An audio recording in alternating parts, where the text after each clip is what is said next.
सर्वेभ्यो नमो नमः स्वागतम् अत्र सर्वेषां जीवन भारती मंदिर सुरत 75મું વર્ષ જીવન ભારતીના 75મા વર્ષમાં મંગળ પ્રવેશ નિમિત્તે આયોજિત ઓનલાઈન પ્રશિષ્ટ સાહિત્ય કૃતિ રસાસ્વાદન શ્રેણી અને મણકો 20 21મા મણકા ઉપર આપણે હોત પણ આપ જાણો છો એ રીતે આજનો મણકો 20મો મણકો.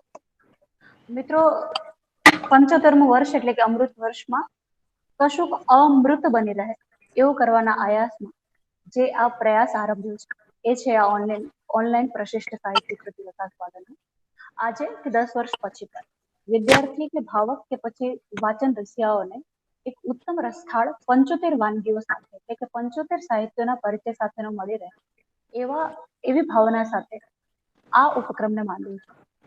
અને આજે 20મા મણકામાં જીવન ભારતીના જ ભૂતપૂર્વ વિદ્યાર્થી એમની સાથે વાત કરતી વખતે બહુ નિખાલસતાથી અને બહુ જ લાગણીથી જેઓ એવું કહેતા હોય કે હું જે કાંઈ પણ છું મારા ઘડતરમાં સૌથી મોટો ફાળો જો કોઈ હોય તો એ જીવન ભારતીનો છે.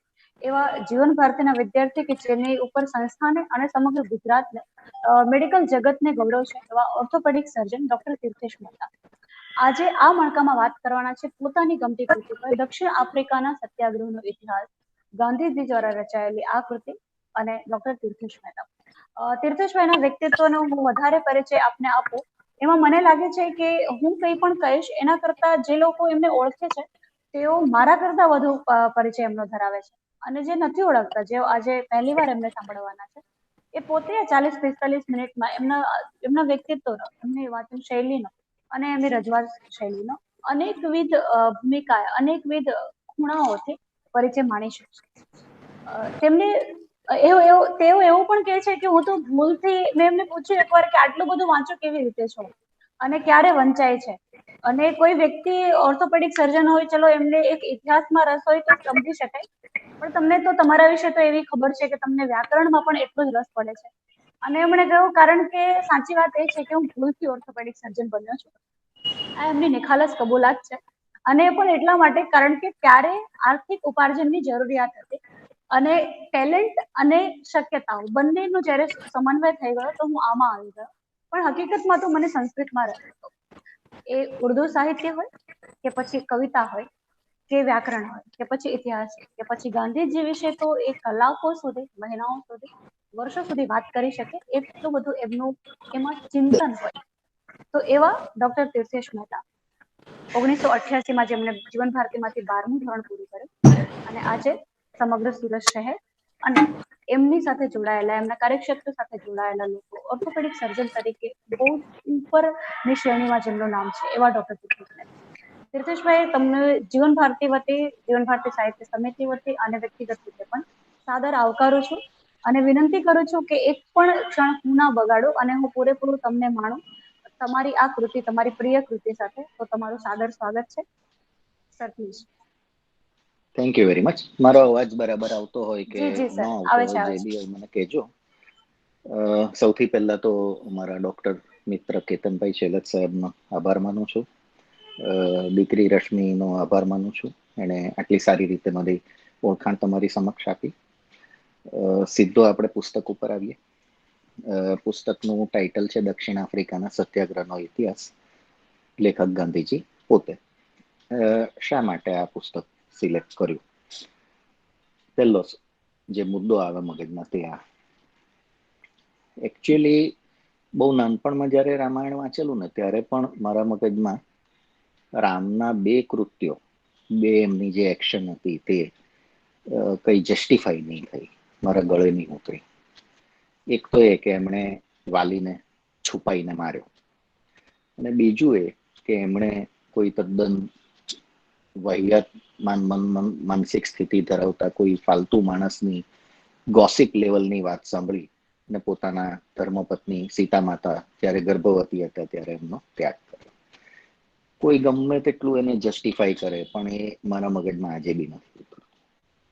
આવી જ રીતે ગાંધી બાપુ માટે પણ મને 7 થી 8 બહુ ગંભીર વાંધા હતા જ્યારે મેં ઘણા નાનપણમાં એમની બધી બેઝિક બધું વાંચ્યું. તે આપણી ટેક્સ્ટ બુકમાં હોય તો બધું આપણે બધાએ વાંચ્યું જ હોય, પણ એ સિવાય પણ જે બધું વાંચ્યું એમાં એટલે થોડી ક્યુરિયોસિટી થઈ કે આજે કંઈક અમુક એમની એમની પર્સનાલિટીના અમુક પાસા એવા છે કે જે કંઈ સમજી નથી શકાતા, કંઈક એનું કંઈ પર્સનાલિટીમાં કઈ રીતે આવ્યા, ક્યાંથી આ બધું જન્મ્યું.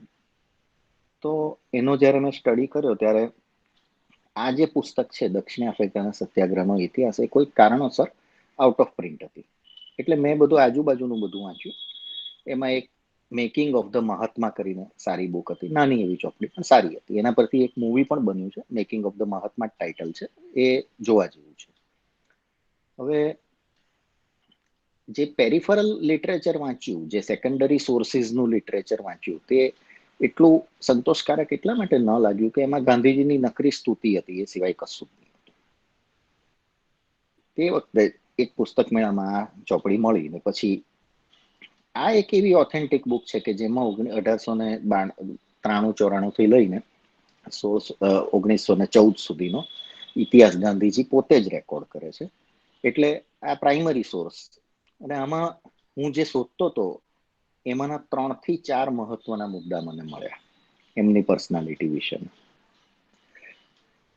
જ્યારે મેં આ ચોપડી વાંચી પહેલી વખત ત્યારે એક જગ્યાએ ગાંધીજી પોતે જ લખે છે, બહુ બહુ સરસ લખાણ છે. ગાંધીજીની આ એક પિક્યુલારિટી છે, જે વિદ્યાર્થીઓ છે એ વિદ્યાર્થીઓને માટે ખાસ, કે ગાંધીજી છે ને ખૂબ નાના વાક્ય બનાવતા અને સચોટ વાક્ય હોય, બહુ વધારે એમાં કોઈ જેને કહેવાય કે કલિષ્ટ વાક્ય રચના ન હોય, સરળ વાક્ય રચના. એમણે પોતે આમાં લખ્યું છે કે આ પુસ્તક લખવાનો હેતુ લખવાના ખાતર તો છે જ નહીં, સોરી, આ પુસ્તક લખવાનો હેતુ લખવાના ખાતર તો છે જ નહીં. દક્ષિણ આફ્રિકાના ઇતિહાસનું એક પ્રકરણ પ્રજાની આગળ મૂકવું એ પણ એનો હેતુ નથી. પણ જે વસ્તુને સારું હું જીવું છું, જીવવા ઈચ્છું છું, અને જેને સારું એટલે જ દરજ્જે મરવાને પણ તૈયાર છું એમ હું માનું છું, એ વસ્તુ કેમ ઉત્પન્ન થઈ, તેની પહેલી સામુદાયિક અજમાયશ કેમ કરવામાં આવી, આ બધું પ્રજા જાણે, સમજે, પસંદ કરે, એટલું પોતાની શક્તિ હોય એ પ્રમાણે અમલમાં મૂકે, એ એનો હેતુ છે. એટલે આનાથી વધારે કોઈ પ્રસ્તાવના જેવું કંઈ હોઈ જ ના શકે. આમાં ગાંધીજી એક જ વાક્યની અંદર, એક જ નાના ફકરાની અંદર લગભગ બધું જ કહી દે છે. હું આ પુસ્તક વિશે તમારી સાથે બહુ ડિટેલમાં જાઉં એ પહેલા આનું જે એક પ્રસ્તાવના છે એમાં એક સરસ વાક્ય છે. વાક્ય સરસ એટલા માટે છે કે એની સાથે એક હાસ્યાસ્પદ, હસવું આવે એવો, હાસ્યાસ્પદ તો નહીં પણ હાસ્ય પ્રેરક પ્રસંગ જોડાયેલો છે ગાંધીજીના જીવનનો. પ્રસ્તાવનામાં લખે છે કે આ પુસ્તકમાં વિગતવાર ઇતિહાસ આપવા માટે મને અવકાશ નથી અને ઉત્સાહ કે ઈચ્છા પણ નથી. ચાલુ લડાઈમાં મદદરૂપ થઈ શકે અને નવરાશ વાળા સાહિત્ય વિલાસીના હાથથી એ ઇતિહાસ વિગતવાર લખાય તો તેના કાર્યમાં મારો પ્રયત્ન સુકામરૂપ થઈ પડે એ આશય છે. આમાં મને સૌથી વધારે ગમ્યું નવરાશ વાળા સાહિત્ય વિલાસીના હાથથી. એટલે ગાંધીજી થોડુંક આમાં જે સાહિત્ય સર્જન કરે, ઇતિહાસ લખે, એના માટે થોડુંક ડિરોગેટરી સ્ટેટમેન્ટ કરે છે. મને મજા એટલા માટે આવી કારણ કે એક વખત મહાદેવભાઈ દેસાઈ, કદાચ તમને બધાને પરિચય હશે, મહાદેવભાઈ દેસાઈ એમના આસિસ્ટન્ટ, સેક્રેટરી જેવા હતા, પર્સનલ આસિસ્ટન્ટ, પીએ જેવા હતા. એ એક વખત ઉમર ખૈયામની રૂબાઈઓ વાંચતા હતા. ગાંધીજીએ પૂછ્યું, મહાદેવ શું કરે છે? તો કે હું ઉમર ખૈયામની રૂબાઈઓ વાંચું છું. ગાંધીજી કે એ પ્રેમીનો આલાપ તે કઈ વાંચવાની વસ્તુ છે? મહાદેવભાઈ તો બિચારા હક્કા બક્કા થઈ ગયા ને એમણે ચોપડી મૂકી દીધી. એમને જે લોકોએ બી ઉમર ખૈયામની રૂબાઈઓ વાંચી છે એ લોકોને ખબર હશે કે એ કોઈ પ્રેમીનો પ્રલાપ કે એ કઈ છે જ નહીં. એ તો એક ઉચ્ચ કક્ષાનું એક સાહિત્ય છે કે જેની અંદર તો એક નહીં ઘણા બધા આયામ છે.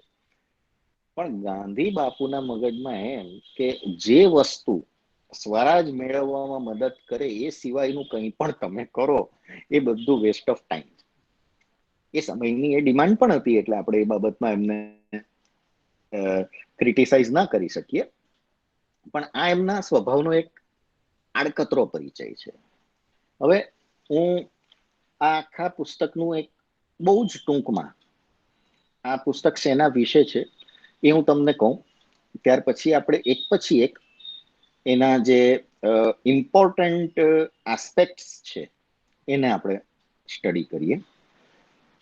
પુસ્તકની કથા વસ્તુ જે છે મૂળ તે બહુ સરળ છે. લગભગ આશરે 1885ની આજુબાજુમાં ત્યાં સાઉથ આફ્રિકાની અંદર જે આપણા હિન્દુસ્તાનીઓ વસતા હતા એ લોકો સાથે જાત જાતના અન્યાયો શરૂ થાય છે.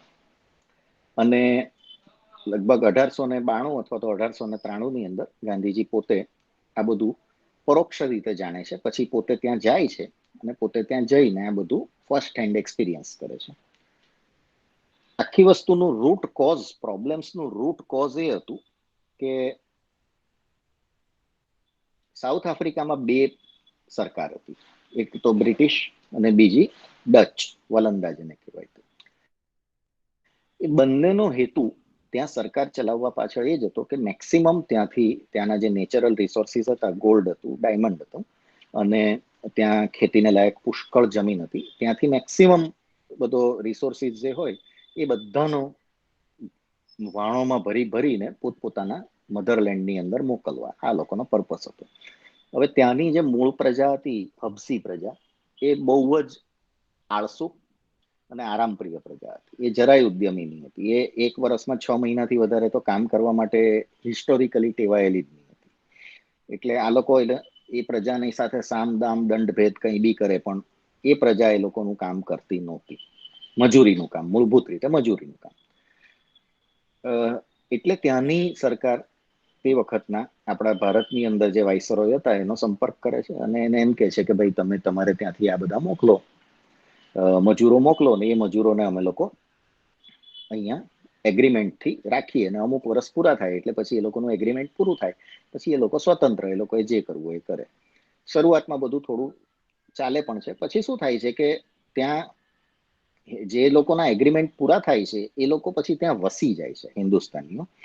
અને હિન્દુસ્તાની મૂળભૂત રીતે વેપારીને ઉદ્યમી પ્રજા, એટલે એ આપણી પ્રજા ત્યાં સારું ડેવલપમેન્ટ કરવા માંડે છે, સારું એ લોકોનું આર્થિક વિકાસ થાય છે, જે આ ગોરાઓથી સહન થતો નથી. એટલે એ લોકો સ્ટેપ બાય સ્ટેપ શું કરે છે કે કાયદા એટલા ગંદા કરતા જાય કે જેથી આપણી પ્રજા ત્યાં ગુલામ જ રહે અને એ કોઈ પણ રીતે આર્થિક વિકાસ કરી શકે નહીં.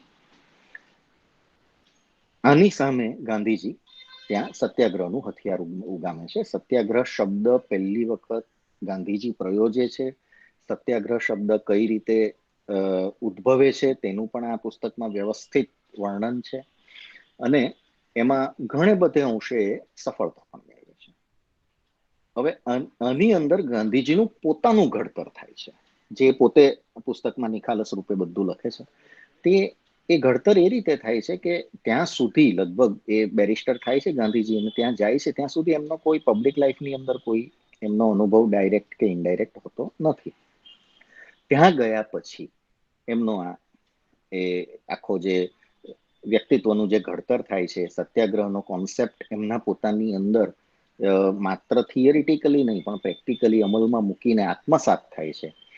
સત્યનું મહત્વ એ પોતે રિયલાઇઝ કરે છે, અહિંસાની તાકાત જાણે છે. આ બધું ત્યાં થાય છે. અને પછી ત્યાં જે બધું એમણે અનુભવ્યું, ત્યાં જે બધું એમણે મેળવ્યું, એનો નિચોડ એક રીતે અહીંયા ભારતમાં આવ્યા પછીની જે લડત છે તેમાં આપણે જોઈ શકીએ છીએ. એટલે આ મૂળભૂત રીતે એમનું આ પાયાનું ઘડતર ગાંધીજીનું સાઉથ આફ્રિકામાં થાય છે. હવે આપણે આટલી આઉટલાઈન સાથે આપણે આ પુસ્તકની અંદર એક પછી એક સ્ટેપ બાય સ્ટેપ આગળ જઈએ. મારો આમાં કોઈ આજે એવો કોઈ પ્રયત્ન નહીં રહે કે હું તમને આમાંથી દરેકે દરેક પ્રકરણના ટૂંકસાર કહું, અથવા તો દરેક પ્રકરણની અંદર શું શું મહત્વનું છે તેની આપણે ચર્ચા કરીએ. પણ હું તમને એ રીતે આ પુસ્તકમાં આગળ લઈ જાઉં છું કે જેના પરથી તમને ધીમે ધીમે ગાંધીજીનું પોતાનું ડેવલપમેન્ટ, એમના જે કોન્સેપ્ટ લાઈફમાં બન્યા તે, એ કોન્સેપ્ટ કઈ રીતે બન્યા તે, અને એ કોન્સેપ્ટ કેટલે અંશે લોજિકલ છે, કેટલે અંશે આપણને ગળે ઉતરે છે, એના વિશે આપણે વાતો કરીશું. સૌથી છેલ્લે હું બે વસ્તુ રાખીશ, અને તે છે સત્યાગ્રહ ઇટસેલ્ફ ઉપર. વોટ ઇઝ સત્યાગ્રહ એના ઉપર, અને ઓવરઓલ મારું પોતાનું જે આકલન ગાંધીજી માટે આ પુસ્તક વાંચ્યા પછી થયું તે. શરૂઆતમાં એક જગ્યાએ ગાંધીજીનું એક વાક્ય છે, હું વાંચીને સંભળાવું છું, સાંભળો તમે. એમાં એ જે કહેવા માંગે છે તે હું પછી તમને ટૂંકમાં પણ સમજાવું. હવે હું આમાંથી કોટ વાંચું છું. મારા કહેવાનો મેં મારા મનમાં ગમે તેવો અર્થ રાખેલો હોય છતાં તેની જે છાપ વાંચનાર અથવા સાંભળનારના મન ઉપર પડતી હોય તે જ અર્થમાં મેં મારું વચન કે લખાણ કહ્યું કે લખ્યું એમ મારે તેઓના પ્રત્યે કબૂલ રાખવું જોઈએ. આ સોનેરી નિયમનું પાલન આપણે વ્યવહારમાં ઘણી વખત નથી કરતા, તેથી જ ઘણી તકરારો થાય છે. અને સત્યના નામે અડધું સત્ય, એટલે ખરું જોતા તો દોઢ અસત્ય ઉપયોગમાં લેવાય છે. સરળ ભાષામાં કહીએ તો હું તમને કંઈક કહેવા માંગુ છું, બરાબર. હું તમને એમ કહેવા માંગુ છું કે છગન સારી વ્યક્તિ છે. તમે એમ સમજો છો કે છગન સારી વ્યક્તિ છે, પણ તમે કોઈ બીજા જ છગનને સમજો છો કે ભાઈ કોઈ XYZ છગન સારી વ્યક્તિ છે. હું એમ કહું છું કે છગન મિસ્ટર એબીસી સારી વ્યક્તિ છે. તો હું જે બોલ્યો છું તે સાચું નથી, પણ તમે જે સમજ્યા છો તે સાચું છે. આવું ગાંધીજી કહેવા માંગે છે. આ વાક્ય લોની દ્રષ્ટિએ સાચું નથી, એ તો બહુ ક્લિયર જ વાત છે, પણ આ રીતે તો કદાચ હું કંઈ કન્વે જ નહીં કરી શકું. પ્રેક્ટિકલી સ્પીકિંગ, હું જે મીન કરવા માંગુ, હું જે કહેવા માંગુ છું તમને લોકોને, તે વસ્તુ તમને સમજાવવી બરાબર છે, મારી ડ્યુટી છે, પણ એ સમજવી એ સામેવાળાની બી ડ્યુટી છે. હવે જો સામેવાળો વ્યક્તિ કઈ ગેરસમજ કરે તો એની ગેરસમજ સાચી અને મારું કથન ખોટું. This is what Gandhiji says. અત્યારે હું આ વાક્યને વધારે ડિટેલમાં નથી જતો. આપણે આ વાક્યને હાસ્યમાં રાખીએ. હું આને પાછળથી હું એને જે બીજા પોઈન્ટ્સ છે તેની સાથે હું તમને એને કોઓર્ડિનેટ કરીશ, કે ત્યારે તમને ખ્યાલ આવશે કે આમાં હું શું કહેવા માંગુ છું. એક પ્રસંગ બને છે, હિન્દુસ્તાનીઓ ત્યાંના જે બ્રિટિશ પ્રેસિડેન્ટ હોય છે એની પાસે રિપ્રેઝન્ટેશન લઈને જાય છે કે ભાઈ તમે અમને બહુ અન્યાય કરો છો. તો તે વખતે પ્રેસિડેન્ટ શું હિન્દુસ્તાનીઓ સાથે વર્તન કરે છે, સાંભળો તમે. મરહુમ પ્રેસિડેન્ટે હિન્દુસ્તાનીઓને ઘરમાં દાખલ પણ ન કર્યા. ઘરના આંગણામાં તેઓને ઊભા રાખ્યા, તેઓનું થોડું ઘણું સાંભળ્યું ન સાંભળ્યું કર્યું, પછી તેઓને કહ્યું તમે તો ઇસ્માઇલની ઓલાદ છો, એટલે તમે ઈસોની ઓલાદની ગુલામી કરવા માટે જ જન્મેલા છો. અમે ઈસુની ઓલાદ ગણાઈએ, તેથી તમને એક સરખા હક તો મળી જ ન શકે. અમે તમને જે આપીએ તેથી તમારે સંતોષ માનવો જોઈએ. આ પ્રેસિડેન્ટના શબ્દો. આમાં દ્વેષ કે રોષ હતો એમ આપણાથી નહીં કહી શકાય. ગાંધીજી કહે છે આમાં, આ શબ્દોમાં દ્વેષ કે રોષ હતો એમ આપણાથી નહીં કહી શકાય. પ્રેસિડેન્ટ ક્રુગરની કેળવણી જેવા પ્રકારની હતી કે બચપણથી જ બાઇબલના જૂના કરારમાં કહેલી વાતો તેને શીખવવામાં આવી અને તેણે તે માની. અને જે માણસ જેવું માનતો હોય એવું જ નિખાલસ દિલથી કહે તો એમાં દોષ કઈ રીતે કાઢી શકાય. સી, વસ્તુ સમજો, અહીંયા ગાંધીજી એક બહુ મહત્વનું એમના લાઈફનું એક વેલ્યુ સિસ્ટમનો પાર્ટ છે એ અહીંયા આવે છે. આ પુસ્તકનું મહત્વ હવે તમને સમજાશે. પ્રેસિડેન્ટ કંઈક બોલે છે કે જે તદ્દન જ કોઈ પણ રીતે એ યોગ્ય નથી. કોઈ પણ રીતે ન તો એ તાર્કિક રીતે યોગ્ય છે, ન તો એ મોરલી યોગ્ય છે, કોઈ જ રીતે યોગ્ય નથી. તદ્દન એને એરોગન્ટ વાત કરી, તદ્દન વહિયત વાત કરી. ગાંધીજી એને ડિફેન્ડ કરે છે. શું કહે છે કે ભાઈ એની કેળવણી જ બચપણથી એવી હતી એટલે એવું બોલે, તેમાં એનો વાંક ન કહી શકાય. જો આ જ કાયદો આપણે બધે લાગુ કરીએ તો, જો આ જ કાયદો હું કોઈક એક આદિવાસી જાત માટે લાગુ કરું કે ભાઈ આદિવાસી જાત છે અને એને તો જન્મથી જે કાચા માણસને મારીને એનું માંસ ખાવાનો એ તો એ શીખેલો છે, એ અત્યારની પરિસ્થિતિમાં પણ એ તો એવું કરશે, આપણાથી એને કઈ કહી નહીં શકાય. કોઈ ચોર લૂંટારો પીંઢારો છે એ તો જન્મથી ભાઈ એ તો ચોરી ને લૂંટફાટ જ શીખેલો છે. એનું કેળવણી જેવી છે, તો એ ચોરી લૂંટફાટ કરે તો એને આપણાથી કઈ કહી નહીં શકાય. Is this justifiable? એટલે અહીંયા હવે આનું તમને રેફરન્સ કહું કે ભારતમાં ક્યાં આ વસ્તુ મને દેખાઈ અને હું એના રૂટ શોધવા માંડ્યો. હું કહું તમને, બહુ ઓછા લોકોને ખબર છે કે 1923-24 ની આજુબાજુમાં કેરલામાં મલબાર રિજિયનની અંદર માપિલ્લા જીનોસાઇડ થાય છે. માપિલ્લા જીનોસાઇડ, મોપલા જીનોસાઇડ, બરાબર. એની અંદર 10,000 જેટલા હિન્દુ સ્ત્રી પુરુષોની કત્લેઆમ કરે છે ત્યાંના લોકલ મુસ્લિમ. ગાંધીજી તે કત્લેઆમ વખતે શું કહે છે કે એ લોકો જે કત્લેઆમ કરનારા છે એ લોકો એમ કે આતતાઈ છે, એ લોકો ખરાબ છે, રાક્ષસ છે, બધું બરાબર, પણ હવે એ લોકોનો ધર્મ જ એમને એવું શીખવાડે છે તો આપણાથી એમાં શું બોલી શકાય? C, now you see the connection. આમાં હિન્દુ મુસ્લિમનો ઇસ્યુ નથી, આમાં કોઈ કોમનો ઇસ્યુ નથી, આમાં ગાંધીજીની વેલ્યુ સિસ્ટમનો ઇસ્યુ છે. આમાં ખરેખર જેને કહી શકાય કે આ જ વસ્તુ તમે દરેક જગ્યાએ લાગુ કરો ને, તો પછી તમે આ પ્રેસિડેન્ટને આ રીતે ડિફેન્ડ કરો છો તો તમે દરેક જણને ડિફેન્ડ કરો, પણ એવું નથી પાછું. એટલે અહીંયાથી આપણે આ પુસ્તકમાં ડૂબકી મારી એવું કહી શકાય. તમને હમણાં ધીમે ધીમે તમને ખ્યાલ આવશે કે જે 1914 પછી ભારતમાં આવ્યા પછી એમના જે અમુક પોઈન્ટ્સ હતા જેની સામે મને ગંભીર વાંધો છે, એના રૂટ અહીંયા છે. એ ખબર નહીં હવે એ સાયકોલોજીકલ ડેવલપમેન્ટ એવું હશે કે શું હશે, આઈ ડુ નોટ નો. એક સરસ વાત, આપણે બધાએ પેલો પ્રસંગ જાણ્યો છે કે ગાંધીજીને ટ્રેનમાંથી ધક્કા મારીને કાઢી મૂકવામાં આવેલા હતા સાઉથ આફ્રિકામાં મેરિટ્સબર્ગ સ્ટેશન પર. ઘણો મોટો પ્રસંગ, કદાચ ત્યાંથી જ ગાંધીજીના આખા એમાં એમના બીઈંગની અંદર, એમના અસ્તિત્વની અંદર આખો એક મોટો ચેન્જ આવ્યો. આપણને એવું લાગે કે બુકમાં એનું મેન્શન હશે, એનું મહત્વ હશે, એના વિશે કઈ લખાણ હશે. ગાંધીજીની મહાનતા જુઓ, એક જ વાક્ય લખે છે, એક સિંગલ સેન્ટન્સ. હું વાંચું છું, તમે સાંભળો. કેટલો વિનમ્ર માણસ. કડકડતી ટાઢમાં મેરિટ્સબર્ગ સ્ટેશન પર રેલવે પોલીસના ધક્કા ખાઈ મુસાફરી અટકાવી રેલવેમાંથી ઉતરી વેઇટિંગ રૂમમાં હું બેઠો હતો. મારો સામાન ક્યાં છે એની મને કઈ ખબર નહીં હતી. બસ આટલું જ છે. આની આગળ પણ કઈ નહીં, આની પાછળ પણ કઈ નહીં. એમણે આ પ્રસંગને જરા પણ મહત્વ આપ્યું નથી. રીતસર આ પ્રસંગને એમણે ડાઉન પ્લે કર્યો છે કે જેથી એવું ન લાગે કે જાણે તે વખતે મેં કોઈ જે રીતે મહામાત્ય ચાણક્ય જે રીતે પ્રતિજ્ઞા લે છે કે ભાઈ હું નંદવંશનો નાશ કરી નાખીશ, ત્યાં સુધી હું જટા નહીં બાંધું, આવી કોઈ મેં પ્રતિજ્ઞા, કશું જ નહીં, કોઈ મેલોડ્રામા નહીં, કશું જ નહીં. તદ્દન સિમ્પલ. એમની લાઈફ ઉપર, ગાંધીજીની લાઈફ ઉપર સિરિયસ લેવલના 2 એટેમ્પ્ટ થાય છે આ લડત દરમિયાન. એ પણ જરા પણ એમણે હાઇલાઇટ નથી કર્યા. 1-2 જગ્યાએ એનો અછડતો ઉલ્લેખ છે 62માં પાનાની આજુબાજુ, એને બાદ કરતા એમણે કોઈ એનો ખાસ ઉલ્લેખ નથી કર્યો.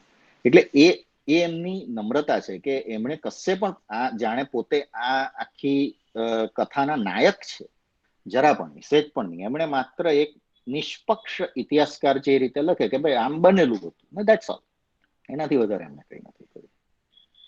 હવે આવે છે બોર લડાઈ. This is something very important. Boer લડાઈનો એકદમ ટૂંકમાં તમને એ કહું કે ત્યાં મેં જે રીતે આગળ કીધું એ રીતે 2 પ્રકારના સંસ્થાન હતા, એક બ્રિટિશ હતા ને એક આ ડચ હતા. એ 2 જણા બાંધે છે લડાઈ, એ 2 જણા વચ્ચે છે, બ્રિટિશ અને ડચ વચ્ચે છે. હિન્દુસ્તાનીને એમાં કઈ લેવા દેવાનું, બરાબર. હવે એ વખતે ગાંધીજી એમની લડતમાં ખાસા આગળ વધી ગયેલા હોય છે અને એ ત્યાંના હિન્દુસ્તાનીઓને એવું સમજાવે છે કે આપણે આ બોર લડાઈની અંદર અંગ્રેજોનો સાથ આપવો જોઈએ. આનું હું થોડુંક નેરેશન કરું છું, થોડુંક વાંચું છું પુસ્તકમાંથી, એટલે તમને એક્ઝેક્ટ ખ્યાલ આવશે ગાંધીજી શું વિચારતા હતા. આપણને અંગ્રેજ અને બોર બંને કનડે છે. ટ્રાન્સવાલમાં દુઃખ છે અને નાતાલ કેપમાં નથી એવું નથી. જે તફાવત છે તે થોડો ઘણો પ્રમાણનો છે. વળી આપણે તો ગુલામ પ્રજા કહેવાઈએ. બોર જેવી ખોબા જેટલી કોમ પોતાની હસ્તી ને સારું લડી રહેલી છે એમ આપણે જાણીએ છીએ. તે છતાં તેનો નાશ થવામાં આપણે નિમિત્તભૂત કેમ થઈએ? અને છેવટે વ્યવહાર દ્રષ્ટિએ વિચારતા બોર હારવાના છે એવું કઈ કહી ન શકાય એવું નથી. તેઓ જીતી જાય તો એ લોકો આપણા પર વેર લે એવું પણ બની શકે. આપણે બ્રિટિશ સલ્તનતમાં ગુલામ છીએ એ વાત ખરી, પણ અત્યાર સુધીની આપણી વર્તણૂક સલ્તનતમાં રહીને ગુલામી ટાળવાનો પ્રયત્ન કરવાની રહેલી છે. હિન્દુસ્તાનના બધા અગ્રેસરો એ જ પ્રમાણે કરે છે, આપણે પણ એમ જ કરી રહ્યા છે. જો બ્રિટિશ રાજ્યના ભાગ તરીકે જ આપણી સ્વતંત્રતા અને ઉન્નતિ સાધવામાં ઈચ્છતા હોય તો એમ કરવામાં આ વખતે આપણે લડાઈમાં તન મન ધનથી એમની મદદ કરવી જોઈએ. ટૂંકમાં ગાંધીજી એવું માને છે કે આપણે અંગ્રેજોની મદદ કરવી જોઈએ. હવે અહીંયા હું કંઈક મહત્વનો પોઈન્ટ તમારી સામે પ્રસ્થાપિત કરવા માંગુ છું. અંગ્રેજો હિન્દુસ્તાનીઓને નાગરિક ગણતા હતા ખરા? ગાંધીજી વારંવાર કહે છે કે આપણે એ લોકોની રૈયત છીએ, આપણે બ્રિટિશરોની રૈયત છીએ. શું આપણે ખરેખર હિન્દુસ્તાનીને અંગ્રેજો નાગરિક ગણતા હતા? નાગરિકની વ્યાખ્યા શું? બ્રિટિશરો હિન્દુસ્તાનીઓના એક પછી એક હક કાપતા જતા હતા, એક પછી એક હક ઉપર તરાપ મારતા જતા હતા, એક પછી એક હક પાછા ખેંચતા જતા હતા. બરાબર છે, આપણે એ લોકોના સિટીઝન કેવા? ગાંધીજી પોતે જ લખે છે કે એ લોકો આપણને ગુલામ તરીકે ટ્રીટ કરે છે. ગુલામ એ પ્રજાજન છે, એ સિટીઝન છે. ગુલામને કોઈ વોટિંગ રાઈટ છે? ગુલામ કે તે એ સાંભળે છે બ્રિટિશર? કશું જ નથી સાંભળતા. અને ગુલામની પાસેથી 18 કલાક મજૂરી કરાવવા સિવાય એ લોકોને ગુલામનો કોઈ ઉપયોગ નથી. ગુલામ જીવે કે મરે એ જોવા તૈયાર નથી. તો પછી ગાંધીજીની દલીલની અંદર જે વાત છે કે આપણે એ લોકોને મદદ કરવી જોઈએ, તેનું તથ્ય શું, તેનો પાયો શું, એનો બેઝ શું? કોઈ જ નહીં. માત્ર એમની લાગણી, લોજિક નથી. હવે આનું મહત્વ સમજો. આ જ વસ્તુ વર્લ્ડ વોર 1 માં થઈ. એક્ઝેક્ટ આ જ વસ્તુ બ્રિટિશરોએ ભારતને કીધું કે તમે અમને પૈસાની અને સૈનિકની મદદ કરો. વર્લ્ડ વોર 1 1914 થી 1918, અને આપણે મદદ કરી મૂર્ખાની જેમ. બરાબર છે. આપણને શું મળ્યું બદલામાં? 1919 નો જલિયાવાલા હત્યાકાંડ.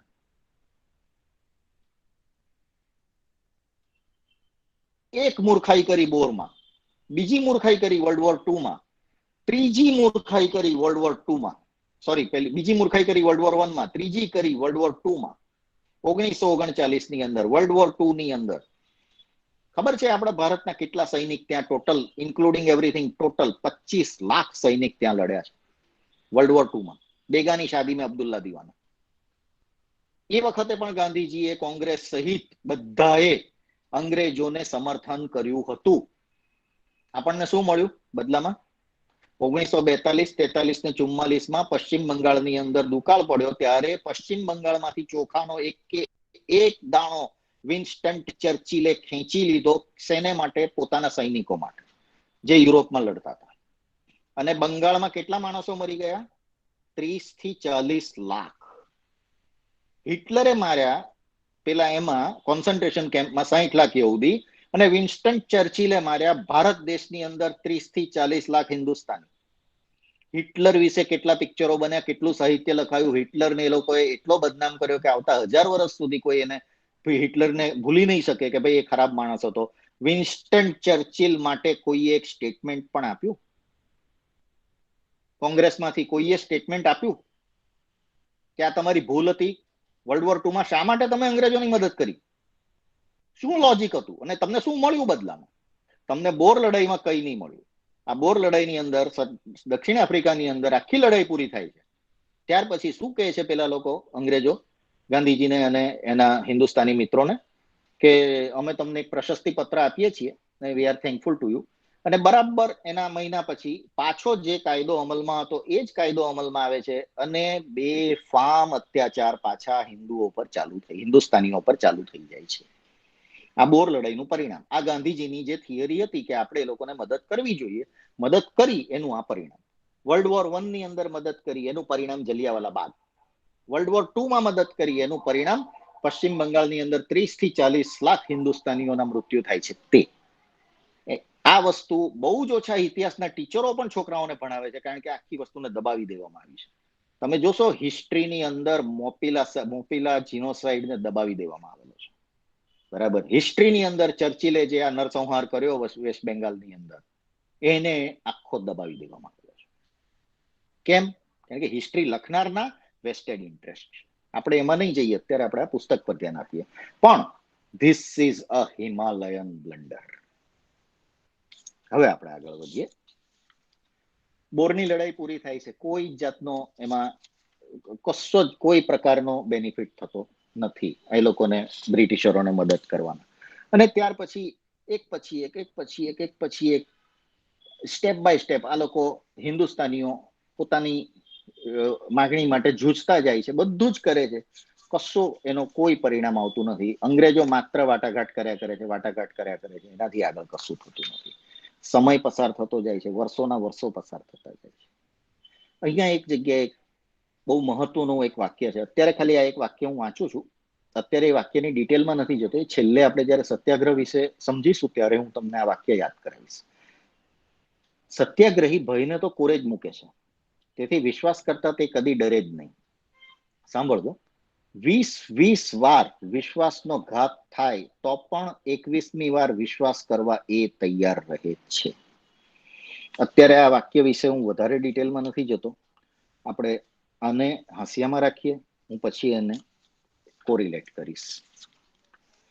જનરલ સ્મટ્સ કરીને એક, જેને શું કહેવાય કે કેરેક્ટર છે, કે જે આખાની અંદર જેવી રીતે ભારતની અંદર જુદા જુદા વાઇસરોય હતા, એવી રીતે સાઉથ આફ્રિકામાં જનરલ સ્મટ્સ લગભગ 1907 થી લઈને 1914 સુધી એ જ સતત સત્તામાં હોય છે. પછી બી એ જ રહે છે.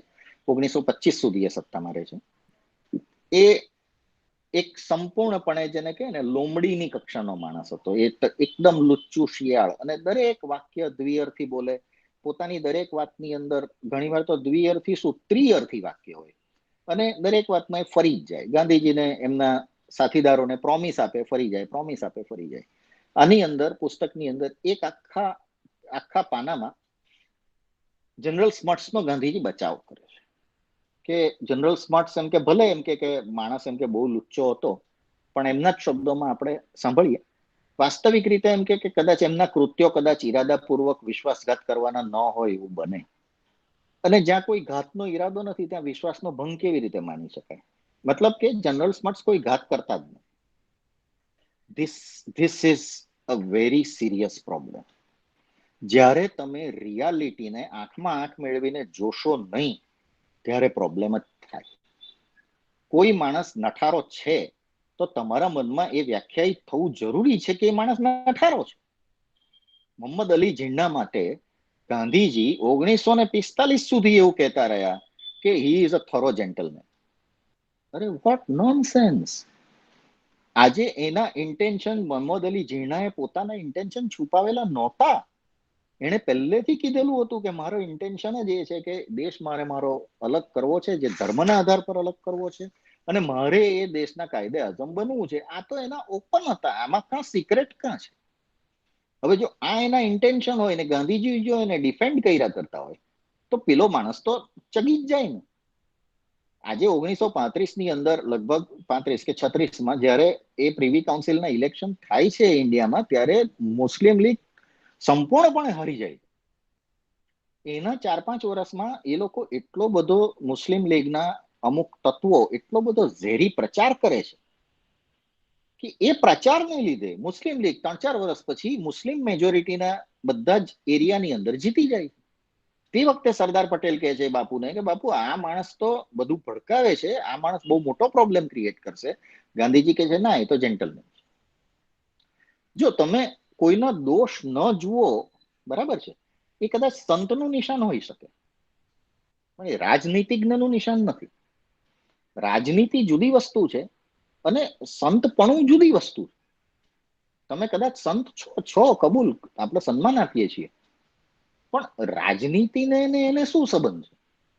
જો તમે સ્મટ્સને જ નઠારો કહેવા તૈયાર નથી, તમે મોહમ્મદ અલી ઝીણાને કઈ રીતે નઠારો કહેશો? તો તમે ચર્ચિલને કઈ રીતે નઠારો કહેશો? ચર્ચિલે આપણો ચોખ્ખો ખેંચી ગયો બંગાળમાંથી, ને બંગાળમાં 30 થી 40 લાખ લોકો મરી ગયા. ગાંધીજી અનશન કર્યું? ગાંધીજી અનશન એ કે ભાઈ તમે આ અહીંયાથી ચોખ્ખો ખેંચી નહીં જાઓ, તમે ખેંચી જશો તો અનશન કરું છું? કારણ કે એમના મનમાં એમ હતું કે ના ના ના ના, એ તો માણસ તો ભલો છે, એ તો આ બધું એને બહુ તકલીફ છે ત્યાં ખાવા પીવાની, એટલે અહીંથી ચોખ્ખો ત્યાં લઈ જાય. અરે પણ અહીંયા અમે બધા મરીએ છીએ તેનું શું? એટલે આ જગ્યા એવી આવે છે કે જ્યાં મારાથી કોઈ જસ્ટિફિકેશન નથી સમજી શકાતું ગાંધીજીના એટીટ્યુડનું. સ્મટ્સનો ડિફેન્સ કરવામાં બી હું કઈ એમનું જસ્ટિફિકેશન નથી સમજી શકતો કે એમણે સ્મટ્સનો ડિફેન્સ કેમ કર્યો. નઠારો છે તો છે નઠારો, એમાં આપણે શું કરીએ? આપણે લીધે તો નઠારો નથી ને. હવે એક સરસ વાત છે એમાં, ખાસ આજના રેફરન્સમાં, કે ટોલ્સ્ટોય ફાર્મમાં જ્યારે ગાંધીજી રહેતા હોય છે ત્યારે એ ટોલ્સ્ટોય ફાર્મ જોનિસબર્ગ થી 21 માઇલ એટલે આશરે લગભગ 35 થી 40 કિલોમીટર દૂર હોય છે. આવવા જવાનું કેવી રીતે? તે વખતે તો કઈ સગવડ ખાસ હતી નહીં, અને ટ્રેનના પૈસા બધા પાસે હતા નહીં. તો એવું કે છે કે જેણે પોતાના મનોરંજન માટે જોનિસબર્ગ જવું હોય ટોલ્સ્ટોય ફાર્મના આશ્રમમાંથી, એને પગપાળા જવાનું, પાછા બી પગપાળા આવવાનું. અને તે વખતે એ લોકો એવું કરતા હતા. સવારે 2 વાગે ઉઠે, 2:30 વાગે ચાલવાનું ચાલુ કરે, પગપાળા 35 થી 40 કિલોમીટર ચાલીને જોનિસબર્ગ જાય, ત્યાં આખો દિવસ પોતાનું જે કામ હોય તે પતાવે અને ચાલતા પાછા ટોલ્સ્ટોય ફાર્મમાં. આ તમે જુઓ કે ત્યાં આશરે ટોલ્સ્ટોય ફાર્મમાં એક સમય એવો હતો કે જ્યારે ઓછામાં ઓછા 16 માણસ રહી ગયેલા હતા, અને એક સમય એવો હતો કે જ્યારે ટોલ્સ્ટોય ફાર્મમાં 2000 થી વધારે માણસો હતા. બરાબર. તો આટલા બધા મોટા સમુદાયના લોકો તે સમયમાં આટલું પગપાળા ચાલતા હતા, અને એને ગાંધીજી મોટિવેટ કરતા હતા કે હા કરો. એટલે ગાંધીજી પોતે કેટલું ચાલતા હશે એની વાત પણ આગળ આવે છે. એની વાત ખરેખર ઇન્ટરેસ્ટિંગ છે. આપણે એના ઉપર જઈએ. આપણે એ પહેલા જે એક ઘટના છે, જે ઘટનાને માટે મેં આ પુસ્તકને ખાસ આજે સિલેક્ટ કર્યું. આજ મને માનો કે કોઈ કે તું આ પુસ્તકમાંથી એક જ ઘટના કાઢ ને એના પર જ બોલ, તો હું ખાલી આ એક જ ઘટના કાઢું ને એના પર જ બોલું. આમાં હું જેટલા બી આપણા અત્યારે શ્રોતાઓ છે બધાને રિક્વેસ્ટ કરું છું કે તમારું ફૂલ એટેન્શન રાખજો. This is something significant. Yeah સાંભળજો. હું જાણીને આખું લાંબો કોટ છે પણ હું વાંચું છું કે જેથી કોઈને એમ ન લાગે કે હું મારા ખિસ્સાનું કઈ ઉમેરું છું. ટોલ્સ્ટોય ફાર્મમાં છે ને બધા નાના એટલે યુવાન બાળકો સાથે રહેતા હતા. 15, 16, 17, 18 વર્ષના સ્ત્રીઓ, દીકરીઓ અને દીકરાઓ બધા ભેગા રહેતા હતા. સ્વાભાવિક રીતે એમાં થોડા ઘણા જેને શું કહેવાય કે એડોલેસન્સ એજના જે પ્રોબ્લેમ્સ હોય એ બધા આવી શકે. એના ઉપર આ વાત છે. એક દિવસ આશ્રમમાં જે 2 બાળાઓ રહેતી હતી, ખૂબ સુંદર હતી બંને.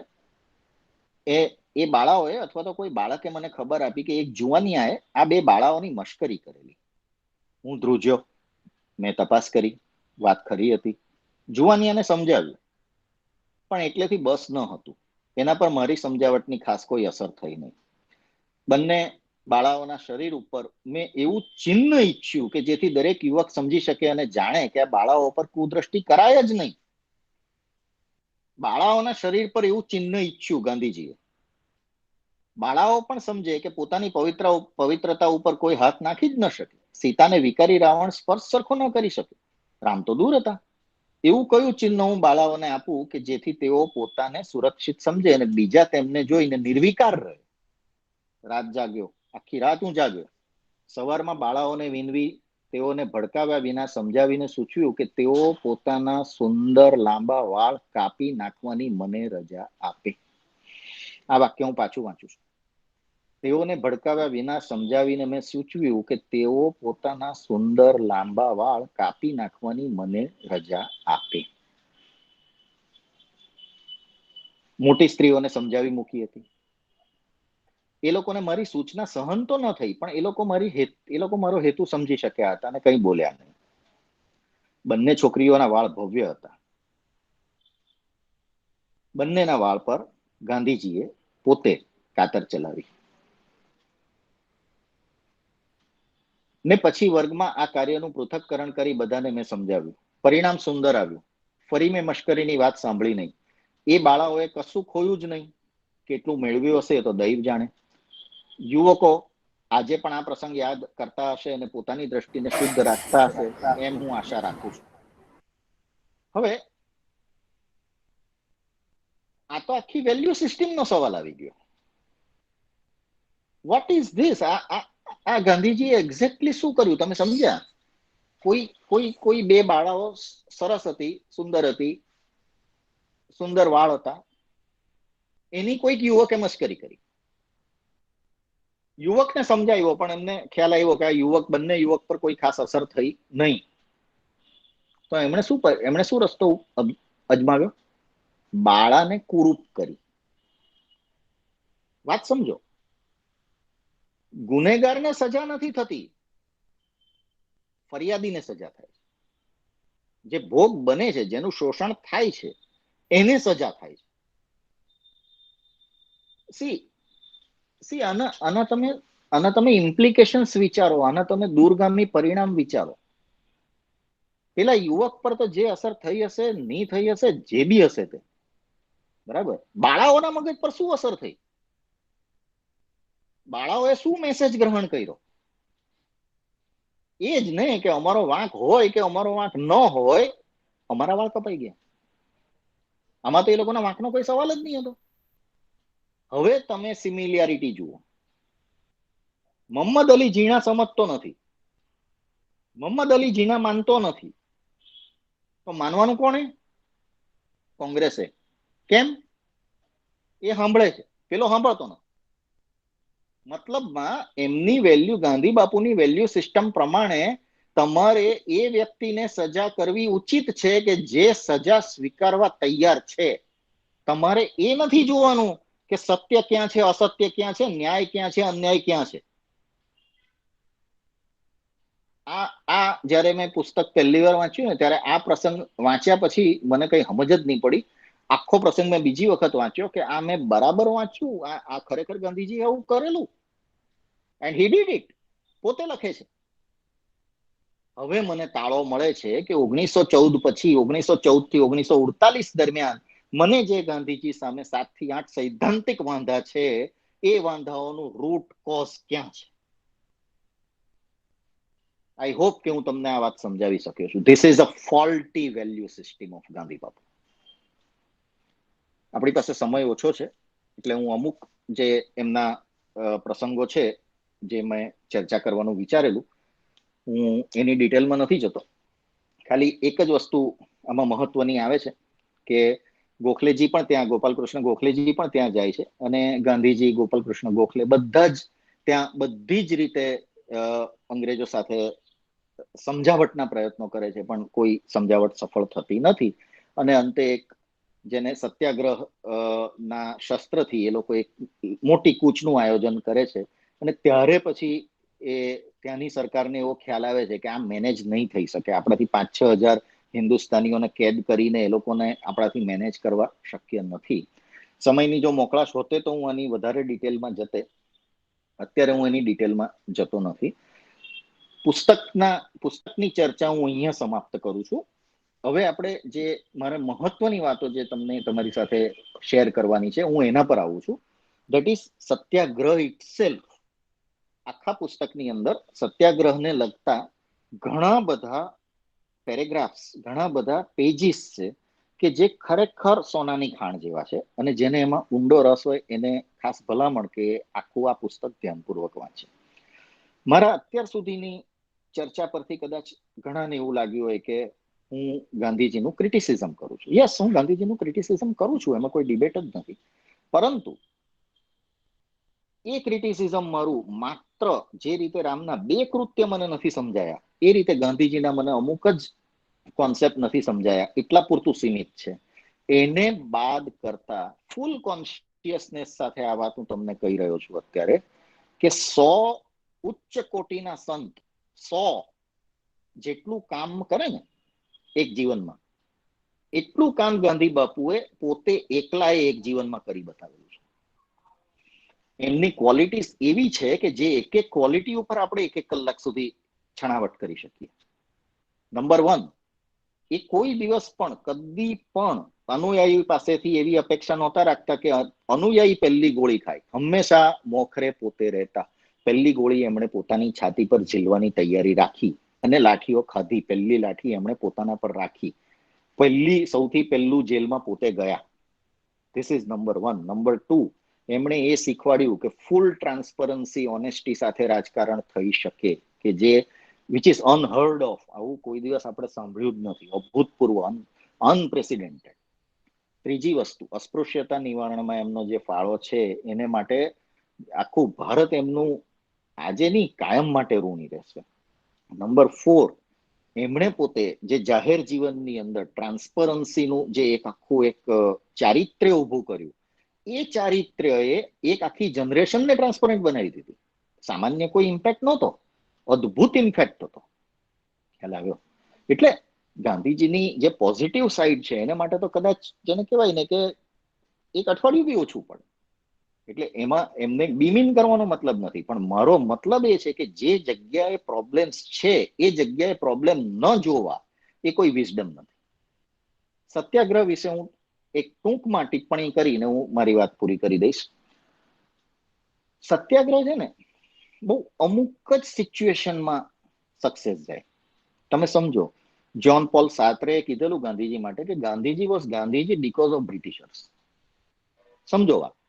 સત્યાગ્રહ ક્યારે છે? સત્યનો આગ્રહ ક્યારે? કે જ્યારે સામેવાળો માણસ રિસેપ્ટિવ હોય, સમજુ હોય, ડેમોક્રેસીમાં ની વેલ્યુઝમાં એ શ્રદ્ધા ધરાવતો હોય, રૂલ ઓફ ધ લોમાં બિલીવ કરતો હોય, ત્યારે સત્યાગ્રહ છે અને એની કઈ વેલ્યુ છે.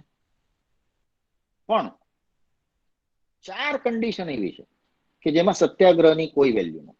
સત્યાગ્રહ એ બુઠ્ઠું હથિયાર છે, અથવા તો હથિયાર છે જ નહીં એમ કહો તો ચાલે. પહેલો પોઈન્ટ, જ્યારે બંને પાર્ટી સાચી હોય, બંને પક્ષ સાચા હોય. જો બંને પક્ષ સાચા હોય તો શું કરે? બંને સામસામે સત્યાગ્રહ કરે. ઉદાહરણ આપું, ઇઝરાયલ એન્ડ પેલેસ્ટાઇન કોન્ફ્લિક્ટ. બંને પક્ષ સાચા છે. પેલેસ્ટાઇન વાળા સત્યાગ્રહ કરે તો ઇઝરાયલ વાળા માની શકે એમ નથી. ઇઝરાયલ વાળા સત્યાગ્રહ કરે તો પેલેસ્ટાઇન વાળા માની શકે એમ નથી. શું કરવું? So satyagraha is not something which is practicable when both the parties are correct. Number 2, જ્યારે તમારો દુશ્મન, તમારો ઓપોનન્ટ એ રાક્ષસ છે, હિટલર. હવે હિટલર સામે જો યહૂદી પ્રજા સત્યાગ્રહ કરે તો હિટલર શું કે? હા ચોક્કસ, ભૂખે મરો, મારે તો તમને ગેસ ચેમ્બરમાં મારવાના જ છે. તમારે ગેસ ચેમ્બરમાં નથી મરવું, તમારે ઉપવાસ કરીને મરવું છે, મોસ્ટ વેલકમ, મને કઈ ફરક નથી પડતો. તમે હિટલર પાસે જઈને કહો કે અમે 5 લાખ યહૂદીઓ અમારા પ્રાણ ત્યાગવા તૈયાર છે, પેલો કહેશે હા લાવો, મારે તો જોઈએ જ છે. એટલે આવા કેટલા બધા ઉદાહરણ છે. એક ઉદાહરણ નથી, આવા અસંખ્ય ઉદાહરણ છે કે જેની અંદર સામેવાળી વ્યક્તિ એટલી બધી આતતાઈ છે, એટલી બધી ક્રૂર છે, એટલી બધી જેને શું કહે લોહી તરસી છે કે એને કઈ ફરક જ નથી પડતો. તમે સત્યાગ્રહ કરો નહીં કરો, એના પેટનું પાણી નથી હલતું. એને તો તમને મારી નાખવાના છે. એ તમને મારી નાખવા માટે જ એનો હેતુ છે. મારી નાખવાના છે કોઈ રીતે, તમે ઉપવાસ કરીને મરો, એને શું ફરક પડે છે? સો ધીસ ઇઝ સેકન્ડ, કે જ્યાં સત્યાગ્રહ કામ નથી કરતા. Third, when there is great anarchy, ભયાનક અરાજકતા હોય, ત્યાં સત્યાગ્રહ કામ નથી કરતો. દાખલા તરીકે સેકન્ડ વર્લ્ડ વોર ની અંદર 1944-45 નો આજુબાજુનો સમય, કોઈ પણ એટલી બધી એનાર્કી હતી કે ત્યાં તમે કોઈ સત્તા હોય તો એની સામે તમે સત્યાગ્રહ કરો. તમે કોઈ સત્તા છે જ નહીં તો તમે સત્યાગ્રહ કોની સામે કરશો? એ જ રીતે ભારત પાકિસ્તાનના ભાગલા વખતે તમે સત્યાગ્રહ કરો, પણ કોની સામે કરો? અંગ્રેજ તો ચાલ્યા ગયા, બે દેશના તો હજુ ઠેકાણા નથી. તમે આખી પ્રજાને સમજાવવાની ટ્રાય કરો છો. એ પ્રજાની અંદર કોઈક એક એવું કોઈક બળ હોવું જોઈએ કે જે બળ આખી પ્રજાને કંટ્રોલ કરતું હોય. ગાંધીજીએ ઉપવાસ કર્યા, સત્યાગ્રહ કર્યો, પણ એ ફેલ કેમ ગયા? કારણ કે એનાથી કશો ફરક નહીં પડ્યો. 10 લાખ લોકો તો મરી જ ગયા. એટલે જ્યારે અરાજકતા હોય ત્યારે સત્યાગ્રહ કામ નથી કરતો. ચોથો પોઈન્ટ, કે જ્યારે સામેવાળાનો મોટિવ ગ્રીડ નો હોય, ચાઇનાને આપણી જમીન જોઈએ છે, તો તમે તે વખતે સત્યાગ્રહથી એને અટકાવી નહીં શકો. તમે એમ કહેશો હા જરૂર લઈ લે જમીન, ચાલ અમારે લડવું નથી, તો એ જમીન લઈને કહેશે ચલો હવે બીજી જમીન બી આપો. ખ્યાલ આવ્યો? એટલે એ સમયમાં, અને એમાં શું થાય, કોન્ફ્લિક્ટ ક્યાં આવે? કે સત્યાગ્રહ માટે જો તમે ટેવાવ છો તો તમે શસ્ત્ર ઉપાડવા માટે ટેવાયેલા રહેતા નથી. ચાઇના સામે એક્ઝેક્ટલી આવું જ થયું. 1962 ની અંદર નહેરુ એક બાજુ એમ કહેતો હતો કે આપણે ધીમે ધીમે ધીમે કરીને આપણી આર્મીને આપણે ડિસબેન્ડ કરી દઈએ, આર્મીને વિખેરી નાખીએ. આ બાજુ પર ચાઇનાએ આપણા પર હુમલો કર્યો ને આપણે બહુ ભૂંડી રીતે હારી ગયા, કારણ કે આપણે સત્યાગ્રહની વાતો કરતા રહ્યા અને પેલી બાજુ શસ્ત્ર ઉપાડાય. એટલે આ સિચ્યુએશનની અંદર તો તમે કોઈ રીતે સત્યાગ્રહના સહારે તો તમે જીતી શકો એવો કોઈ શક્યતા, સામેવાળાનો તો મોટિવ જુદો છે ને, એનો તો ગ્રીડ છે. એ તો લઈ લેશે બધું, તમે જેમ જેમ આપતા જશો એમ એ લેતો જશે. એટલે એ સિચ્યુએશનમાં તો પછી જે આની ભગવદ્ ગીતામાં જે ભગવાન કૃષ્ણ કહે છે ને કે હત્વા વા પ્રાપ્સ્યસી સ્વર્ગમ જીતવા વા ભોક્ષ્યસે મહિમ તસ્માત ઉત્તિષ્ઠ કૌંતેય યુદ્ધાય કૃત નિશ્ચય. એ સિચ્યુએશનમાં તો તમારે કોઈ પ્રશ્ન જ ઉભો નથી થતો, તમારે સત્યાગ્રહને કોરણે મૂકીને હથિયાર ઉપાડવા જ પડે. સમયની અહીંયા સમાપ્તિ થાય છે. આપણે ધારીએ તો ઘણી આની આપણે આગળ ચર્ચા કરી શકીએ, પરંતુ ગાંધીજીને સન્માનપૂર્વક વંદન સાથે પણ હું અંતમાં એટલું જ કહીશ, સોરી બાપુ, તમારી અમુક વાતો સાથે હું સંમત નથી થઈ શકતો. Honest disagreement. Thank you very much for listening to me. Thank you so much sir, આટલી સહજતાથી અને આટલી સ્પષ્ટતાથી, આટલી પ્રામાણિકતાથી આ વાત પર ને અહીંયા પણ કહેવા માટે, અને જે તમે માનો છો એને માટે પૂરા તાર્કિક વિશ્લેષણ સાથે એ વાતને મૂકવા માટે. આ પુસ્તક જે લોકોને અત્યાર સુધી ઇતિહાસ પોતાનો વિષય જ નથી એવું પણ લાગતું હશે, તેઓ પણ જ્યારે એપિસોડ જોશે અથવા તો લાઈવમાં જેટલા મિત્રો જોડાયા છે, પાછળથી ખૂબ બધા લોકો જોતા હોય છે સમયની અનુકૂળતાને કારણે, અને જે રીતે પણ જોઈ શકે, અને ખૂબ જ સારા પ્રતિભાવો અમને એના માટે સાંપડે છે. તો એ લોકોને, જે વિદ્યાર્થીઓ છે એમને પણ આ વિષય પણ હવે પોતાનો અને પોતાની નજીકનો લાગશે. એવી રીતે તમે એટલી સરળતાથી આમાં વાત કરી અને એટલી સ્થિરતાથી, એટલી પ્રામાણિકપણે આની વાત કરી કે જેમાં એવું લાગ્યું જ નહીં કે કોઈ પુસ્તક વિશે વાત થઈ રહી છે. તો આ જે ચેપ તમે લગાડ્યું છે આ પુસ્તક માટેનો, એના માટે થેન્ક યુ સો મચ. આવતીકાલની જાહેરાત કરું છું. આવતીકાલે યુવા પત્રકાર રાજકોટના જેમણે સમાચારથી લઈને ઘણા બધા મેગેઝિન સાથે કામ કર્યું છે, ઘણા બધા છાપાઓ સાથે કામ કર્યું છે, કૃતિઓ સાથે કામ કર્યું છે, સેલિબ્રિટીઝ સાથે કામ કર્યું છે, અને ખૂબ જ નાની ઉંમરે ખૂબ જ પ્રસિદ્ધિ જેમને મળી છે સોશિયલ મીડિયા ઉપર, અને આમ પણ ખૂબ સારું લખે છે એવા પરાગ ભટ્ટ વાત કરશે ધ કૃષ્ણા કી આ પુસ્તક પર. તો આજના આ એપિસોડ માટે જીવન ભારતી તરફથી તમારો આભાર ના માનવાનો હોય, કારણ કે જે વ્યક્તિ પોતે જ એવું કહેતી હોય કે જીવન ભારતીની માં હું લટાર મારું છું છતાં પણ મારી આંખોમાં એ ભીનાશ ઉપસી આવે છે, કારણ કે દિવસો મારી સામે હોય છે. એ છેલ્લી પાટલી પર બેસનારા અમે છો, એ જે બન છે એ મારી અંદર જીવે છે, અને આજે પણ હું ઉંમરને વટાવીને ત્યાં પહોંચી જાઉં છું. એનો આભાર માનવાનો કોઈ ઉપક્રમ કરવાનો જ ન હોય, એટલે હું એ આભારનો ઉપક્રમ અહીંથી ખસેડી દઉં છું. પરંતુ ફરીથી આપણે હંમેશા મળતા રહીએ, દિલથી મળતા રહીએ, અને આ મંચ પર હંમેશા તમે પૂરી રીતે ખીલતા રહો, ખુલીને વાત કરતા રહો, એવા વિશ્વાસ સાથે આજના એપિસોડને વિરામ આપું છું. સો have a nice day. Thank you very much. Thank you.